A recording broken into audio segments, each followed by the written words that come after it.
Hello friends, आज मैं फिर से एक नए टॉपिक के साथ UPSC CSC mains answer writing. तो जैसा कि मैंने एक पहले वीडियो आप लोगों के साथ शेयर किया था, उस पर मैंने रफली देखा था। फिर मैंने सोचा चलिए कुछ A4 साइज़ पेपर पे लिख के देखते हैं और आप सभी को बताते हैं। तो मैंने ये क्वेश्चन पिछले लास्ट ईयर में पूछा गया है। क्वेश्चन ये है कि प्राचीन भारतीय स्मृति साहित्य का ऐतिहासिक साक्ष्यों के रूप में किस सीमा तक उपयोग किया जा सकता है।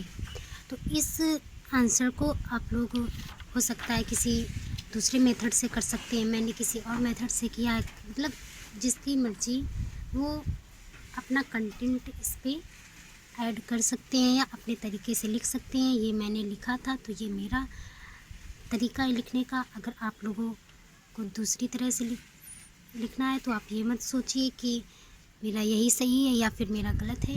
ये तो मैंने लिखा था इसलिए मैं आप लोगों के साथ शेयर कर रही हूँ, ताकि जो बिल्कुल बिगनर्स हैं, जिन्होंने जीरो लेवल से शुरू किया, उन्हें थोड़ा सा आइडिया लग जाए कि आंसर राइटिंग कैसे की जाती है। सबसे पहले मैंने थोड़ा सा इंट्रो लिखा है कि प्राचीन भारत के इतिहास के अध्ययन के स्रोत के लिए कई प्रकार के स्रोत उपलब्ध हैं, जैसे पुरातात्विक, साहित्यिक और विदेशी वृत्तांत। इस इंट्रो के बाद फिर मैंने मिडिल में जो लिखा जाता है उसे स्टार्ट किया है। तो सबसे पहले बात करते हैं, क्योंकि श्रुति साहित्य के बारे में पूछा है, तो सबसे आरंभिक साहित्यिक साक्ष्य के रूप में श्रुति साहित्य अथवा वैदिक साहित्य को लिया जाता है। श्रुति साहित्य को ये हम क्या कहते हैं? वैदिक साहित्य। अब एग्जामिनर ने क्वेश्चन घुमा के पूछ लिया है, वैदिक साहित्य को श्रुति साहित्य के रूप में पूछ लिया है।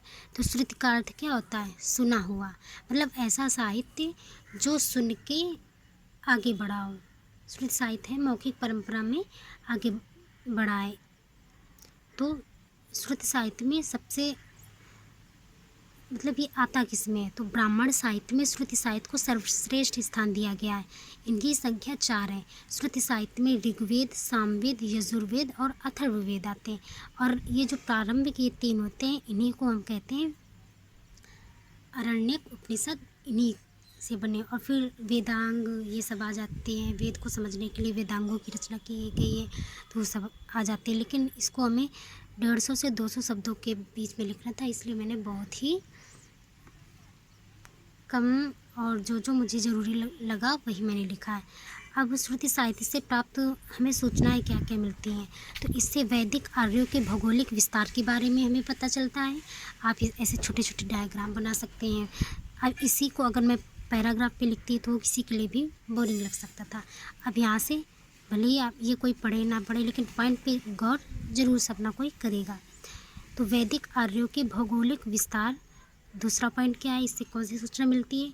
विभिन्न कबीलों के बीच संबंध की, वैदिक काल में विभिन्न कबीलों के बीच कैसे संबंध थे। और जनजातीय समाज का कृषक समाज में ढल जाने की प्रक्रिया। पहले क्या था कि पहले के जो मानव थे वो जनजाति थे, वो कबीलों में रहते थे, एक दूसरे से एक स्थान से दूसरे स्थान पर आना जाना, और फल फूल कंदमूल ये सब खाना। तो ये जनजातीय समाज का मतलब ये इन्होंने क्या कृषक समाज में ढल गए, मतलब इन्होंने किसानी करना शुरू कर दिया। तो ये किससे पता चलता है? ये श्रुति साहित्य से हमें पता चलता है। और इससे धर्म व दर्शन की भी जानकारी मिलती है। और श्रुति साहित्य के कारण ही हम वर्तमान में हड़प्पा सभ्यता की तुलना में हड़प्पा सभ्यता की तुलना में वैदिक सभ्यता की कहीं अधिक जानकारी रखते हैं। क्योंकि हड़प्पा सभ्यता की जो लिपि है वो हमें मिल तो चुकी है, लेकिन आज तक उसे कोई पढ़ नहीं पाया है। तो इसलिए उसके जो पुरातात्विक साक्ष्य हैं उनके आधार पर हमने काफ़ी चीज़ें तो पता कर ली, लेकिन जो श्रुति साहित्य हमें मिला है या श्रुति साहित्य के कारण जो वैदिक सभ्यता है उसके बारे में हमें हड़प्पा सभ्यता से कहीं अधिक जानकारी प्राप्त है। लेकिन हमें यह भी याद रखना चाहिए कि श्रुति साहित्य मौखिक परंपरा से आगे बढ़ा है। अब माना मैंने कोई बात कही, वो बात आपने सुनी, फिर आपने तीसरे से कही, तो कभी कभी कुछ बातें ऐसी होती हैं कि लोग उस बात में 2-4 बातें अपनी ऐड कर देते हैं, उस बात को मॉडिफाई करके कुछ लोग बढ़ा चढ़ा के बता देते हैं। तो इसलिए श्रुति साहित्य मौखिक परंपरा से आगे बढ़ा है, इसलिए इसके द्वारा दी गई जानकारी का हमें बहुत ही सतर्कता से प्रयोग किया जाना चाहिए। मतलब ये नहीं कि हमने सुन लिया तो बस उसी को हम मान लें। और श्रुति साहित्य द्वारा कही गई बातों की जो पुष्टि है वो हमें अन्य समकालीन स्रोतों जैसे ईरानी ग्रंथ है एक जिन अविस्ता और एशिया माइनर से प्राप्त बागजोई अभिलेख और चित्रित धूसर मृत भांड स्थलों से जो प्राप्त सूचनाएं हैं उनसे भी कर लेना चाहिए। इसलिए श्रुति साहित्य का जो है उपयोग हमें ऐतिहासिक स्रोतों के रूप में एक सीमा तक ही किया जाना चाहिए। आप लोगों को कैसा लगा मेरा ये आंसर? अगर आपको अच्छा लगा हो तो मेरे वीडियो को लाइक करें, चैनल को सब्सक्राइब करें और मुझे भी मोटिवेशन मिलेगा अगर आप लोग लाइक करते हैं, सब्सक्राइब करते हैं। और अगर आप लोग कमेंट करेंगे तो मैं ऐसे ही बहुत सारे video UPSC mains answer writing के लेकर आऊँगी। और अगर किसी को बुक लिस्ट की जानकारी चाहिए तो मुझे बताइए, मैं अगले वीडियो में वो भी बताऊँगी। अगर आप प्री के लिए जानना चाहते हैं कि मैं क्या क्या पढ़ती हूँ तो इसके लिए भी मैं बताऊँगी, क्योंकि मैंने कोई भी कोचिंग ज्वाइन नहीं की है। मैं पूरी स्टडी सेल्फ स्टडी से ही कर रही हूँ, वो भी घर पे रहकर। और मैं एक बहुत छोटे से टाउन में रहती हूँ, इसलिए आप लोग ये मत सोचिए कि किसी कोचिंग का कंटेंट है। ये मैंने खुद से पढ़ के सर्च करके तैयार करके ये वीडियो बनाया है।